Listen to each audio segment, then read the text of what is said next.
Meghan Cleary. I am a, oh.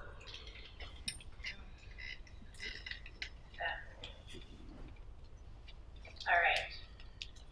So, my name is Meghan Cleary. I am a writer, I'm a speaker, I'm a patient advocate. I had a delayed diagnosis of endometriosis for 31 years. And I'm also a DES daughter. My website is bad-periods. You can go there, you can email me for any information that's in this presentation, as well as all my sources of where I got my clinical information in this presentation. There's also a lot of information on my website. It's not super well organized, but you will find the answers to everything you could possibly want to know about endometriosis, I hope.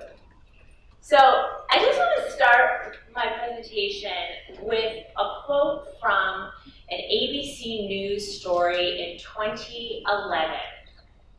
The most common way women present with heart disease is dead on arrival. Now, this is a quote from Dr. Kathy Magliato. She's a cardiothoracic surgeon. And what this suggests is that the major diagnostic tool we have to learn that women have heart disease is death. Yes. So that seems somewhat extreme, doesn't it? So this is an article from 2014 from the New York Times, and it's about gender bias in medicine. Actually, sex bias is what it's called, because when you study cells, they're either female or male, depending on the biology. And of course, me wanting to be inclusive, I'm going to be using the words female bodies and women interchangeably in this presentation. I just want to bring you to Dr. Clayton's quote. We literally know less about every aspect of female biology compared to male biology. All right, so what is clinical gender bias? So clinical gender bias is really, when you get down to it, it's a way of thinking. And it's a way of thinking about by healthcare practitioners, doctors, scientists, and institutions about female bodies and health. It's a consequence of a lack of studies and clinically evidenced research on female bodies. And it's also, as we heard with Abby Norman's great talk, it's a product of very, very old cultural ideas, myths, or other erroneous beliefs about female bodies. And the results of this wonderful stew is, with endometriosis, it's delayed diagnoses, as well as other diseases, dismissal of symptoms, and then physical and psychological harm for everyone who has heart disease to maternal health and everything in between. So I have a lot of slides about clinical gender bias, and I'm going to just whiz through these and give you kind of the top 40 highlights.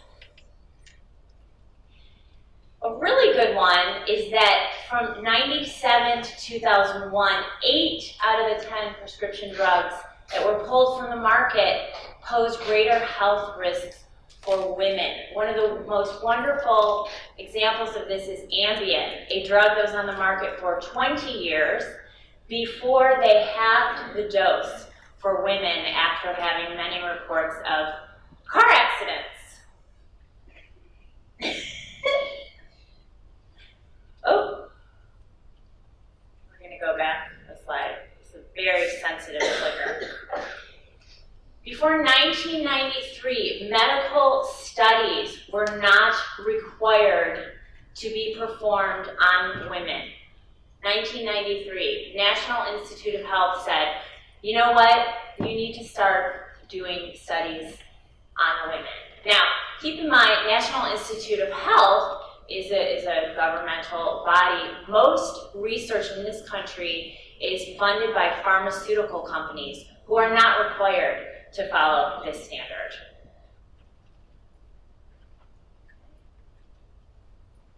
Please go forward. Okay. All right, before 2011, nothing was known about how heart attacks presented differently in women.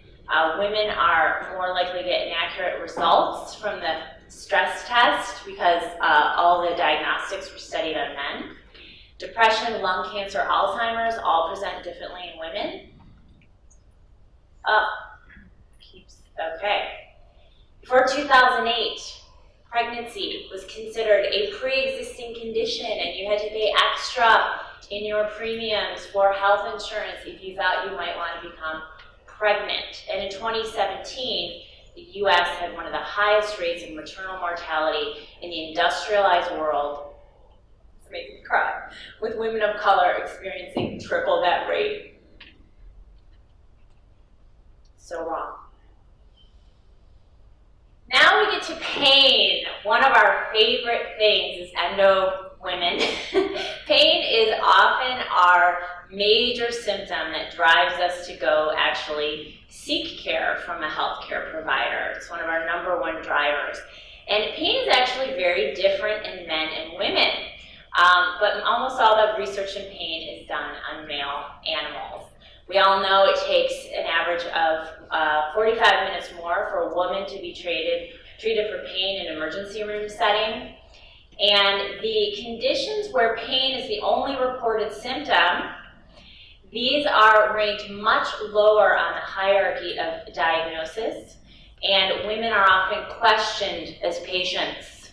Does this sound familiar to anyone in this room? Yes. We're going to do it. Oh. Women also experience really wide disparities in pain care. So it's delays in diagnosis, misdiagnosis, improper and unproven treatments, stigma, neglect, dismissal. Do these sound familiar as well? More frequent and severe and longer duration of pain. And my favorite, it's not real, which leads to more frequent mental health diagnoses. Okay, so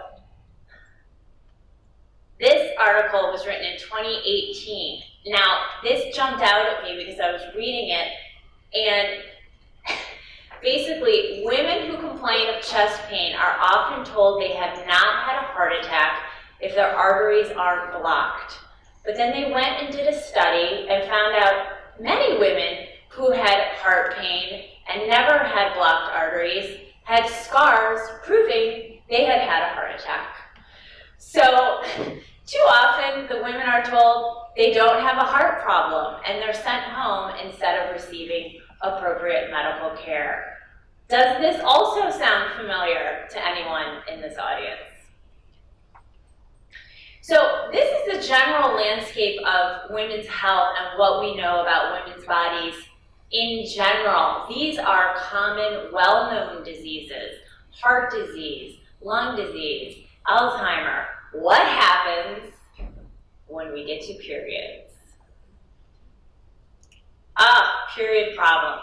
Welcome to what I call the gyno ghetto. This is where anything that is associated with a period, that means you may have disorder that has symptoms that show itself in a period, this is where they live. Now, this could be anything from pelvic pain, endo, fibroids, PCOS, adeno. Periods also carry with them, we've got cultural stigma, shame, taboo. A lot of women feel like it's their lot in life. There's cultural messages. Women might feel like they did something, or they don't do enough, or they could solve their own problems, their own symptoms. All right, and in the gyno ghetto, we have a serious lack of training. Healthcare practitioners don't have the right tools to diagnose and treat these disorders effectively. They don't give disorders that manifest in period symptoms time and attention. They often dismiss it. It's bad periods. And then when we look at the OBGYN specialty, they are typically generalists. They don't receive adequate training to identify or remove endo or treat endocrine disorders that manifest with period symptoms. They have a very limited set of tools. The primary surgery they're taught to master in medical school and perform is hysterectomy. And they are actually generalists. They do not perform any one procedure at a high volume. This is very important. When you have a disease that requires surgery or specific treatment, you always go to someone who does that treatment at a very high volume. That's because it's the only thing they do all day long, and patient outcomes are much, much better if you seek a specialist who has high volume. So they don't do that. They deliver babies, they do well woman exams, they do many different things day to day. They're the only specialty that does this. Okay, so what happens if we don't have any information that's clinically sound and scientifically based on women's female bodies, and we don't have any training for the people who are in charge of helping us care for our bodies?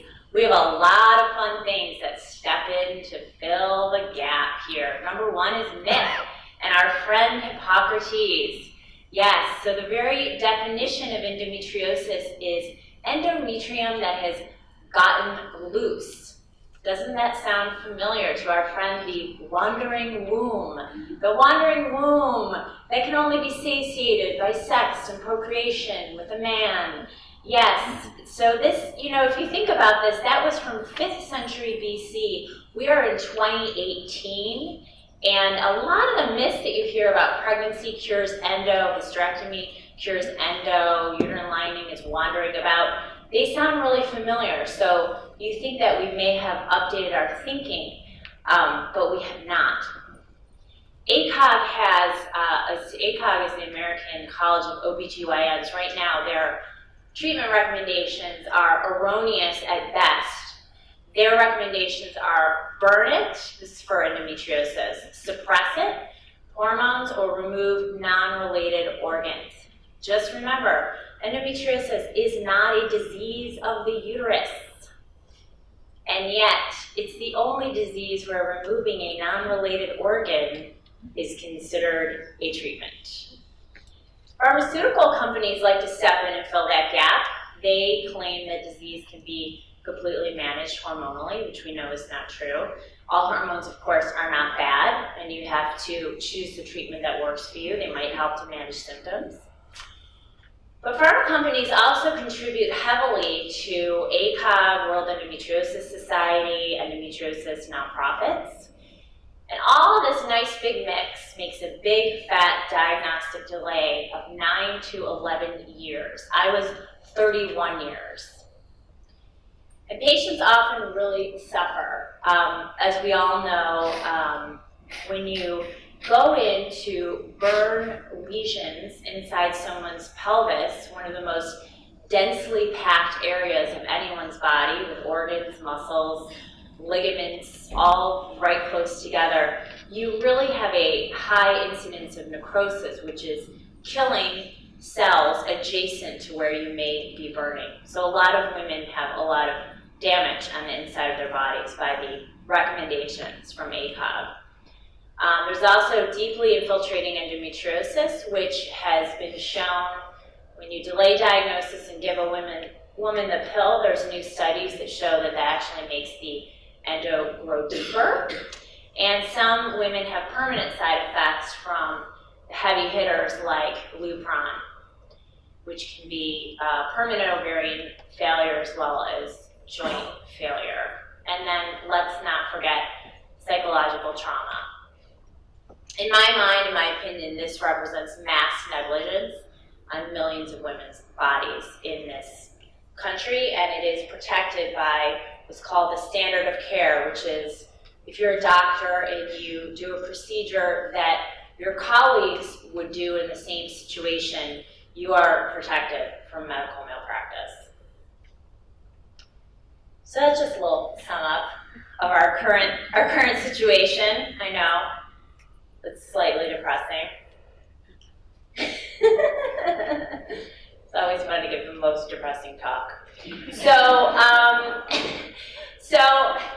So there's no, as we know, there's no one treatment for endometriosis, but there is a little glimmer of hope on the horizon. That's the World Endometriosis Society consensus from 2013. It's a consensus paper that actually has far more clinical rigor to it than the ACOG standards. It's comprised of 54 different clinical bodies worldwide. And while the paper isn't perfect, it does offer us two really helpful models. One is the multidisciplinary model, which says that a woman should be in charge of her care and that she should deploy all these different modalities, from surgery with obviously high volume excision surgeon, perhaps immunologist, psychologists, or complementary modalities like acupuncture and Chinese medicine, diet, lifestyle, massage, and patient support. This is really helpful. They also map out for us Center of Excellence. What is a Center of Excellence, they say? They say this is a place that has specific training in endometriosis, so they can identify the endometriosis and remove the endometriosis. Advanced surgeons who know how to handle these deep infiltrating cases. These centers have an access to a nonprofit, an organization with input on behalf of women, collaborative management, and a transparent record of outcomes. Very important. Okay, so I just want to make sure, going back here, sorry. Okay, great. So I'm just going to go over this real quick. Before treatment, when we think about endometriosis and these other disorders, we really have to change our thinking a little bit about what they are. And that means, okay, all right. So I think of endo and adeno and fibroids and PCOS all in the same family. And they may not even be period problems per se. They may just be disorders that show themselves with symptoms of your period. So endocrine disruption is a big one. We have a lot of endocrine disruptors in our food, air, and water that we don't have any control over. Also inflammation, as Dr. Sechin talked about. There may be autoimmune factors. But the reality is the pain and symptoms of women are worth addressing, and that it requires a specialist, not our friends, the generalists. So when it comes to making change, there's no one thing that's going to really move the needle, just like there's no one treatment for endometriosis. So ACOG absolutely must change their guidelines. There is no question about that. They are not based on sound clinical evidence. They do not disclose their conflicts of interest, unlike the World Endometriosis Society that does. Insurance companies must be educated about early diagnosis and the multidisciplinary model. Insurance companies pay doctors.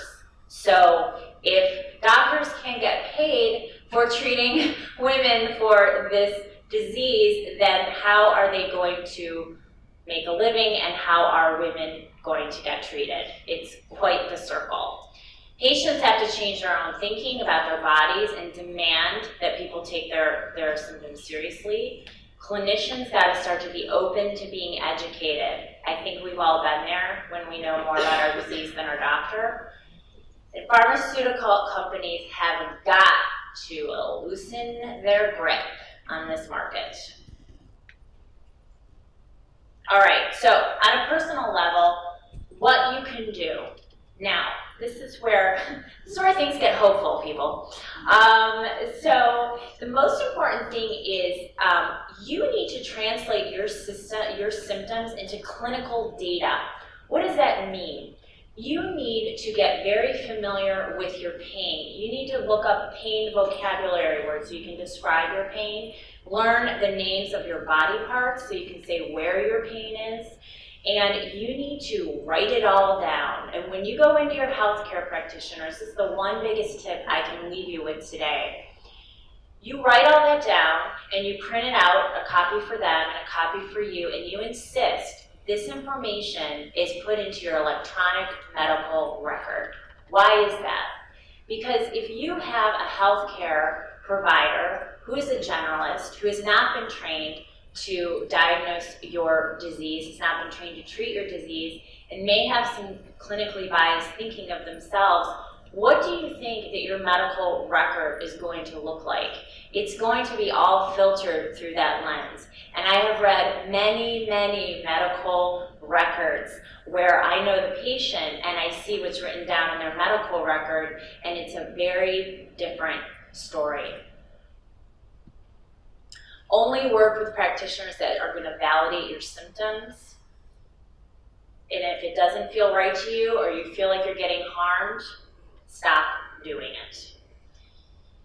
You're going to have to educate yourself, your healthcare providers, and always, always follow your intuition on what is right for your body.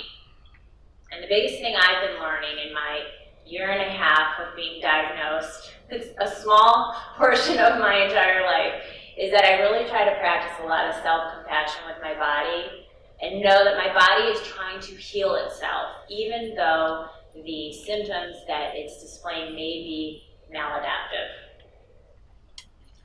All right, so if you want to get active and get a little crazy, you can get out your phone right now and you can email these fine people at ACOG. These are all their email addresses. And you can say, I would like you to change your guidelines and update your guidelines. Of course, you can email me for this. I'll send you all this. You can contact Planned Parenthood. Why do they not put their weight and their muscle and their legal muscle around addressing these reproductive disorders? You can contact your state medical board. You can email the insurance commissioner in your state, especially if your insurance is not going to pay for your surgery. And if you think that you've been the victim of negligence, which I can guess most of us here have been if we saw a regular OBGYN to treat our disease, you can email Tom Wagner. He's in charge of ethics, the American Medical Association. There's his email. Hi, Tom. So the biggest thing you can do is change your thinking. Your body is worth the right care. Your symptoms are worth addressing. Your quality of life is important. There's no one solution to managing endo. I wish it was like we could have a surgery and we could eat kale and life would be grand.